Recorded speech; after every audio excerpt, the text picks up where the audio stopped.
Olá, sejam bem-vindos ao Esquina da Cultura, comigo, Marta Correia, toda terça-feira, às 13 horas, aqui pela nossa BCC TV, bcctelevision.com.br, é o site que você entra e acessa a nossa programação. E hoje começa outro Esquina da Cultura, nesta esquina aqui, que você estaciona e vê o melhor da cultura desfilando aqui no Esquina da Cultura. E hoje a gente tem pauta de teatro, pessoal, a galera do teatro sempre presente aqui no Esquina da Cultura. Eu agradeço muito a galera do teatro, que eu adoro quando eles estão aqui e vice-versa. E hoje eu tenho o prazer de receber o dramaturgo e diretor João Mostazo. Seja bem-vindo ao Esquina da Cultura. Olá, boa tarde. Boa tarde. Um prazer falar com você, João. Você que já esteve aqui no Esquina da Cultura também, com outro espetáculo, falando de outro espetáculo. Maravilha te receber de novo, viu, João? Saber que você está aí produzindo mais e mais arte para a gente. Pois é, prazer estar aqui com vocês de novo. Maravilha. João está aqui hoje para falar de um espetáculo chamado Doutor Ante. É o novo trabalho da Companhia Extemporânea e que tem a direção sua, o texto também é seu, né, João? E quanto tempo tem a Companhia Extemporânea, João? A companhia foi fundada em 2015, então são aí já 7 para 8 anos de atividade.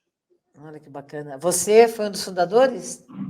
Sim, a companhia foi fundada por mim, pela Inês Buchatsky, que é a outra diretora do espetáculo agora do Doutorante, que a gente está em cartaz, vai estrear agora, né?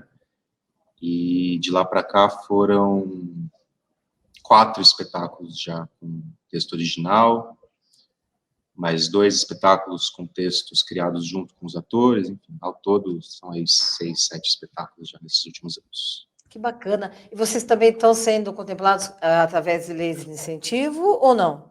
Não, no caso desse espetáculo, não. Esse espetáculo, okay. a produção é particular, não é por nenhuma lei de incentivo. Que maravilha. E vamos falar, então, desse espetáculo, o Doutorante, que usa aí uma mistura de gêneros. Quais os gêneros que vocês misturaram nesse espetáculo? O espetáculo ele trabalha com uma mistura entre comédia e terror, que é uma pesquisa que a gente já vem desenvolvendo há algum tempo já na companhia. O terror e a comédia eles são dois gêneros interessantes porque eles são muito parecidos em vários sentidos, né? São 2 gêneros que trabalham com expectativa.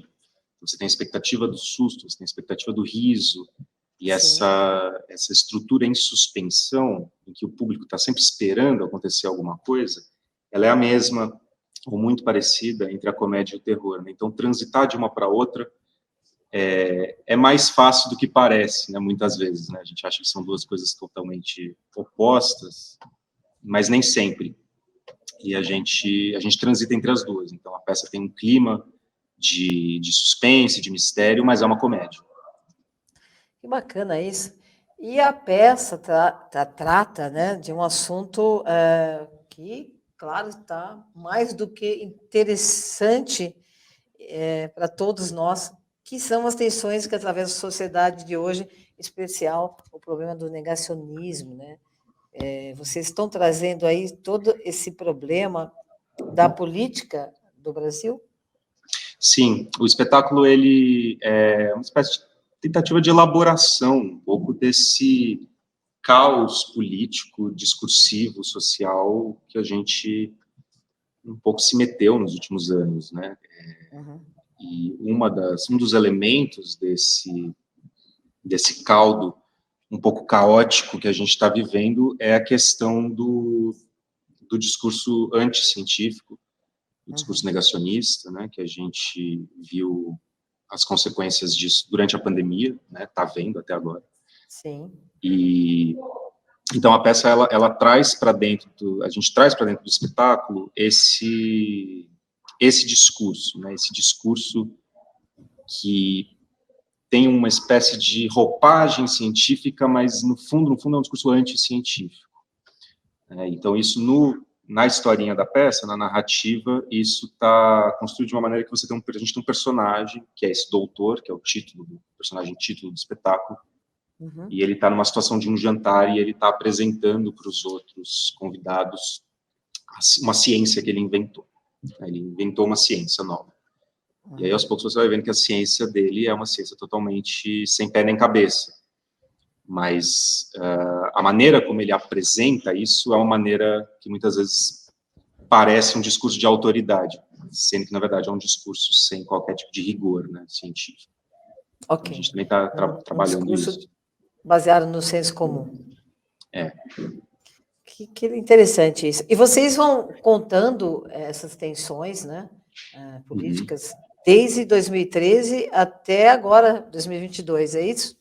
Exato, porque aí os personagens estão nessa situação de um jantar e eles vão conversando ao longo do espetáculo e, a certa altura, a conversa começa a enveredar por o que aconteceu, digamos assim, né? Como é que a gente se meteu no lugar onde a gente está agora.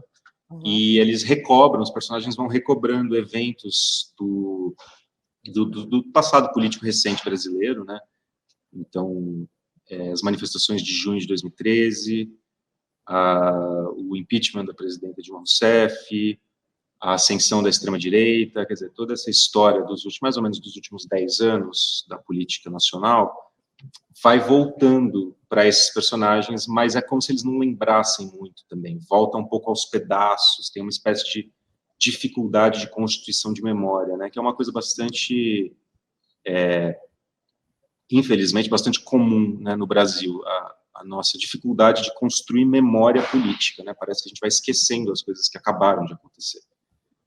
E então a peça também elabora um pouco a memória a partir dessa fragmentação, né, que é bastante problemática, né? E, enfim, a gente está tentando elaborar também isso dentro dessa situação ali dos personagens um pouco sem memória. Entendo. E também vocês fazem isso através da conversa, da comédia do gênero do absurdo, né? Sim. Que é muito interessante também. Sim. A companhia, ela trabalha, a gente sempre trabalha na fronteira do cômico com o político, procurando investigar as intersecções entre comédia e violência, muitas vezes. Não é tanto o caso desse espetáculo, mas é uma pesquisa continuada da companhia, a farsa.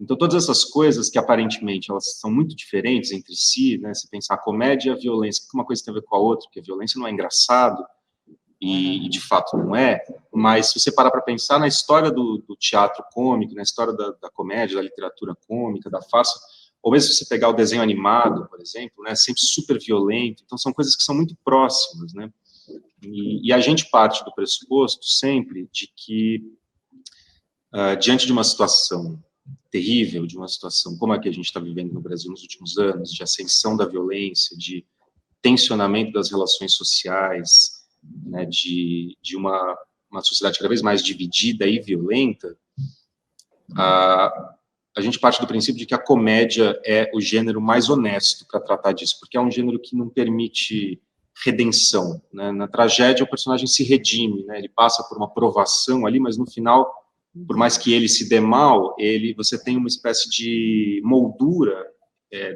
do espetáculo, da obra, que um pouco redime o personagem, mesmo aquele que foi cruel. Na comédia não existe redenção, né? A comédia é muito áspera com seus próprios atores, né? Os seus próprios personagens, né? Não tem espaço para se redimir dentro da comédia, e a violência é algo que não pode ser redimido, né, de fato. Então, essa é um pouco a nossa pesquisa, assim, tá indo um pouco por esse caminho. Entendo. Quantos estão no elenco, João? São 6 no elenco. 6 em cena, e mais 7, são 6 em cena, mais 7 no total, porque tem uma personagem que, ao longo da temporada, é dividida entre 2 atrizes. Então, somos uma equipe de 6 atores, atrizes, em cena, mais 7 no total. Que maravilha. E cenografia, o que vocês estão usando? Cenografia, que é do Fernando Passetti, que é o cenógrafo que trabalha sempre com a gente.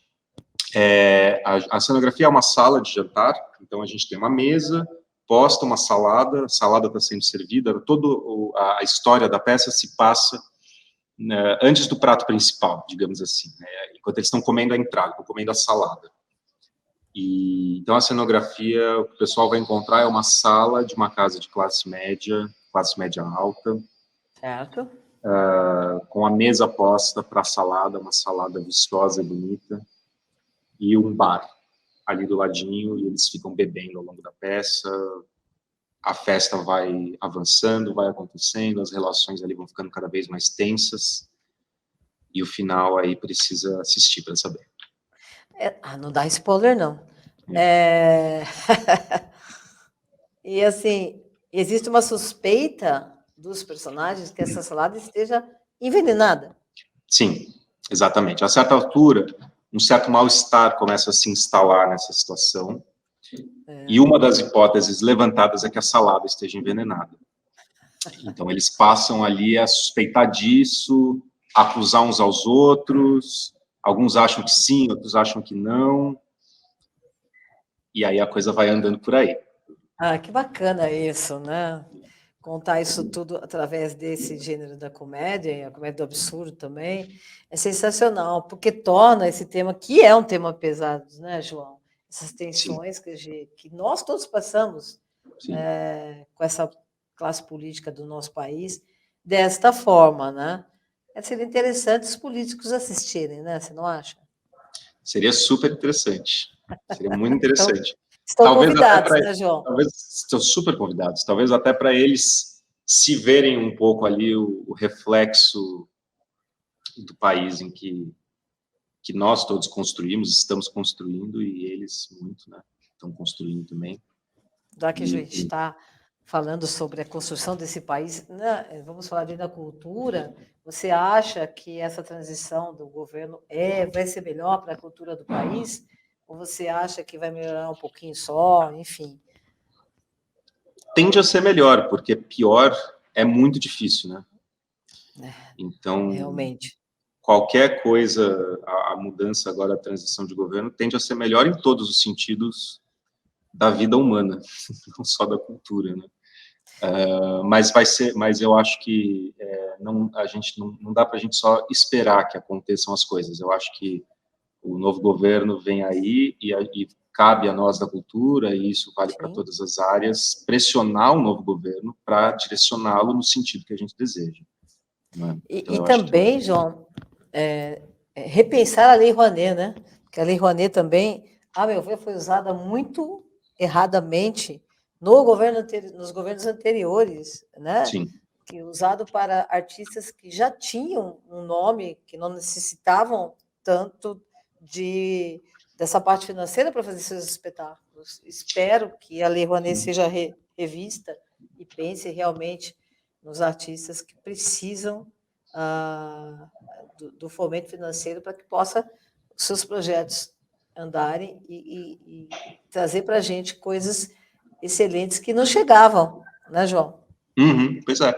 Eu acho que uma política de cultura precisa pensar a partir de um ponto de vista de descentralização, né? A cultura precisa ser espalhada cada por vez todos mais os cantos do país e da cidade, né? E promovida junto a cidades, bairros, regiões que não necessariamente são aqueles primeiros da lista normalmente quando a gente pensa em financiamento público de cultura, né? Então, eu acho que a chave é essa. E isso passa pelos níveis federal, estadual, municipal. Todos os níveis. Espero que esse governo trate isso mais seriamente. Né? Nós temos um país que também não é sério em todas as áreas. Precisamos educar nosso povo para que corra atrás de seus direitos, porque os deveres a gente cumpre, né? Mas muita gente também não vai atrás dos seus direitos. E cobrar realmente dos políticos. Nós votamos, a nossa arma é o voto, agora está na hora da gente fiscalizar isso e cobrar isso, né, João? Pressionar mesmo, como você falou. Temos que nos unir, a classe que mexe com cultura, que trabalha na área de cultura, tem que cada vez mais se unir e pressionar o governo para que a gente possa continuar levando a arte para as pessoas, que é o que nos salva, né? A arte e a ciência. Então, nós precisamos, um país sem cultura é um país morto. Então, que nós possamos nos reunir cada vez mais e resistir, né? Como disse Paulo Gustavo, e levar agora essa cobrança para que nosso país invista mais na cultura e de uma forma séria e que contemple a todos, não só a alguns, não é mesmo? Exatamente. E, João, eu vou chamar um intervalo rapidinho, eu volto com você já já, não foge não, que a gente já volta.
E agora chegou aquele momento que a gente adora aqui no Esquina da Cultura, que é a nossa dica de hoje de Milene Sintra, nossa sacerdotisa, que fala sobre a espiritualidade.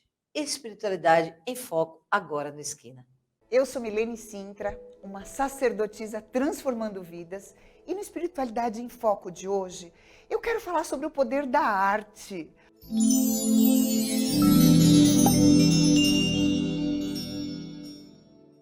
Olha que interessante. Olha como o teatro, a música te faz pensar e levanta assim questões que geralmente a gente não pensa. Nossa vida é tão corrida, são tantas informações, né? Tantas coisas acontecendo ao mesmo tempo que às vezes nos falta uma provocação para pensar a respeito de determinadas situações. Então, eu sempre, lógico, concordo com a Marta quando ela diz que a arte salva. E é verdade. Tudo aquilo que te deixa desconfortável te faz pensar. E você começa a ter uma posição.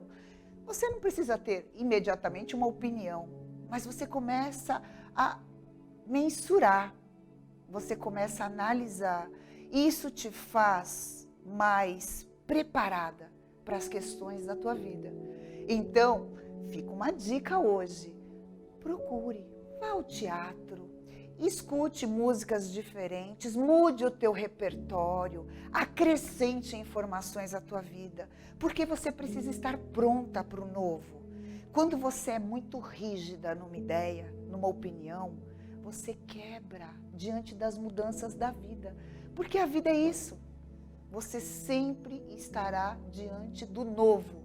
E aí eu te pergunto, você está pronta para o novo? Essa é a minha dica de hoje. A arte salva. Vai para o teatro.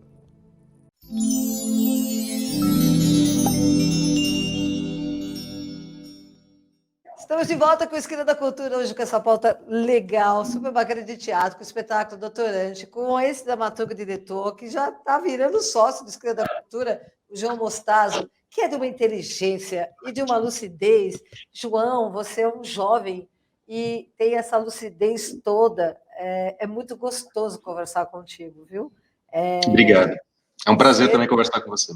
Nossa, você é muito de uma lucidez e traz para a gente muito claramente a proposta dos seus espetáculos, né? O que vocês estão querendo, a mensagem que vocês estão querendo passar, e você tem um discurso maravilhoso, inteligentíssimo.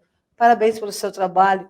E você ainda um jovem, teremos muitas coisas que a companhia extemporânea, né?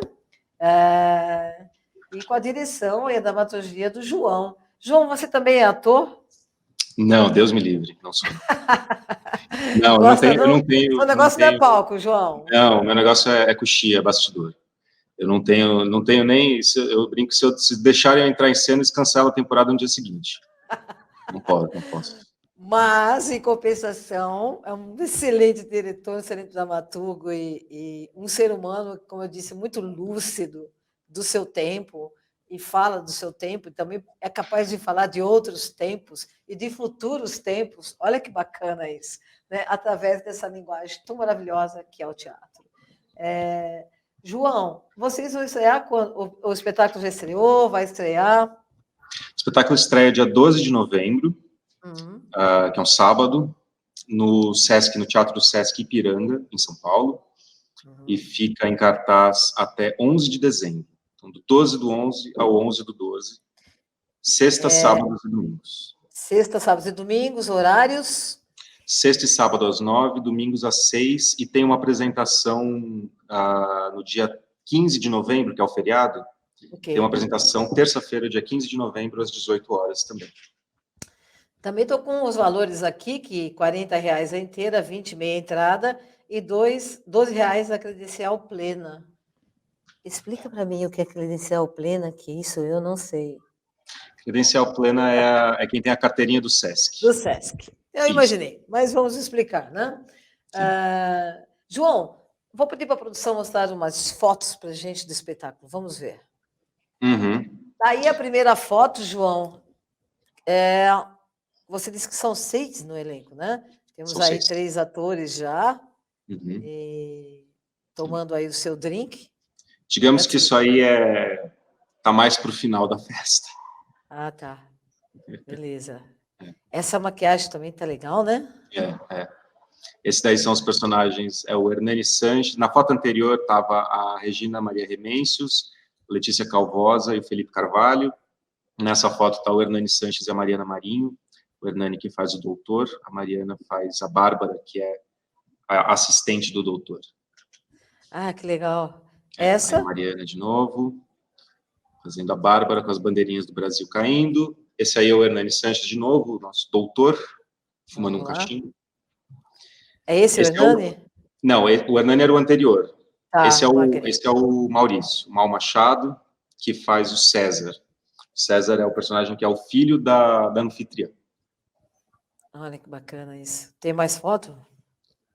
Aí tá de novo a Reca, a Regina Maria Remencius, à esquerda, a Letícia Calvosa, o Mal Machado e a Mariana Marinho. Preocupadíssimos porque alguma coisa aconteceu com a salada. Que maravilha, João. João, como você faz para ter tanta inspiração para escrever, né? Um dramaturgo aí muito legal. Isso vem tudo de uma vez na sua cabeça? Você realmente, vou te chamar até de um cronista, né? Que escreve sobre o seu tempo. E é isso mesmo? Como acontece esse processo com você? Sempre sobre o nosso tempo, né? Não tem como ser diferente. Mesmo que a gente faça alguma coisa que se passa na Idade Média ou na China antiga, vai ser sobre o nosso tempo. Você traz para o nosso momento, claro, para o nosso contexto.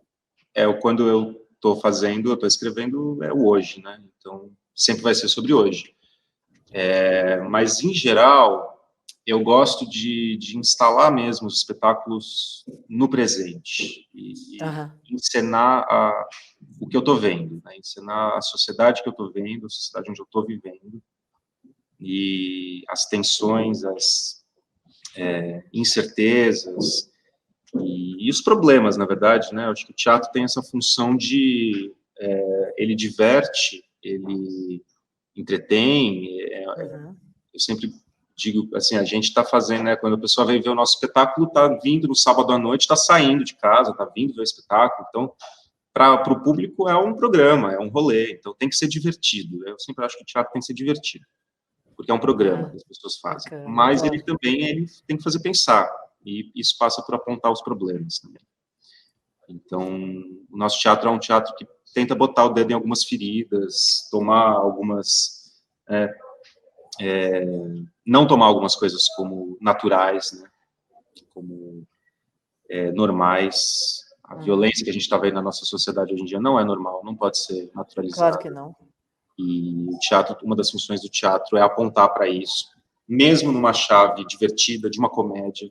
É uma comédia, mas a gente tem que apontar essas questões, né?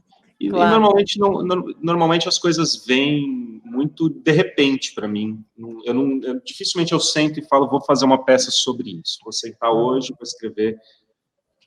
É menos eu que chamo a peça, mas a peça que me chama. Assim, um certo dia vem uma ideia, ou eu leio alguma coisa. Esse espetáculo, O Doutorante, ele nasceu a partir de eu sempre leio, quando eu leio reportagens online, eu sempre leio as caixas de comentário, porque eu acho fascinante. As pessoas que comentam nas reportagem da Folha, do G1, esses portais de notícias, eu sempre vou ver as caixas de comentário, que é onde as pessoas estão falando o que elas acharam da notícia. E esse espetáculo nasceu de um comentário que eu li numa caixa de comentário de uma reportagem. Eu achei tão fascinante o comentário que isso deu o start, deu o gatilho. E a partir daí, a hora que começa a vir, a coisa vai se formando, eu entro num estado um pouco obsessivo, passo lá 3 semanas que nem louco escrevendo. Um pouco obsessivo, você foi gentil contigo. Eu entro numa coisa meio obsessiva, assim, de ficar escrevendo, e aí vai. 1 mês, 3 semanas, 1 mês, sai uma primeira versão, e aí ajustando, e aí quando vai para a cena, né, quando os atores entram em cena, começam a falar o texto, a equipe chega o pessoal da música, chega a Inês Buchatsky, que é a outra diretora do espetáculo, que é a grande parceria que eu tenho, criativa, né? Ela sempre lê os textos, e também quando ela começa a trabalhar junto no processo de montagem, todo mundo vai contribuindo e vai mexendo, né? Até hoje a gente está ensaiando aqui há poucos dias da estreia, e o ator vira e fala, vamos mudar essa fala, vamos mudar aquela. A gente está sempre fazendo ajustes mesmo durante a temporada, né? O negócio está sempre em movimento. Você usa música ao vivo no espetáculo ou não? Não, a música tem trilha sonora, uma trilha composta pelo Gabriel Edé, que é o compositor que trabalha sempre com a gente também, músico maravilhoso, e que faz as trilhas sonoras dos espetáculos da companhia, mas ela é gravada, ela é operada ao vivo, mas ela não está sendo executada. Certo. Bacana. João, eu ficaria conversando com você aqui um tempão, estamos no fim do programa. Repete para a gente, vocês estreiam no dia 12 de novembro, né? 12 de novembro. No Sesc Ipiranga. Horário? Sábados, sextas e sábados às 9, domingos às 6 da tarde. A estreia no sábado. Dia 15, temos um feriado espetáculo. Do dia 15, exatamente. Dia 15 de novembro às 6 da tarde. Maravilha. João, eu tenho uma profunda admiração pelo seu trabalho, viu? Pela sua mente, que sua mente continue iluminada, para que a gente possa ver os seus espetáculos. Vou fazer uma força dessa vez para ir mesmo, porque da outra não deu. No outro espetáculo você veio aqui no Esquina contar para a gente.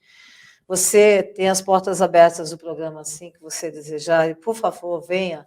É muito bom conversar com você e saber que essa mente traz para a gente arte da melhor qualidade. Muito obrigada, João. E esse ser humano que você deve ser um ser humano sensacional, né, Vidão? Né? Porque para fazer tudo isso tem que ser alguém especial, iluminado. Muito obrigada. Uma honra ter você aqui na Esquina da Cultura, viu? Obrigado, Marta. Eu que agradeço. Chamando, estamos aí. É só chamar que a gente vem. Maravilha. Um beijo, João. Até uma próxima em breve, com certeza. Beijo, até a próxima. Até mais. Uma boa semana para vocês. Até terça-feira que vem, às 13 horas, aqui pela sua bcctelevision.com.br. E depois não esqueçam que os programas do Esquina da Cultura vai para o YouTube e você pode assistir quantas vezes você quiser, onde você estiver. E isso é muito bom. Vamos usar a tecnologia para o nosso bem. Um beijo a todos. Boa semana. Cuidem-se. Tchau.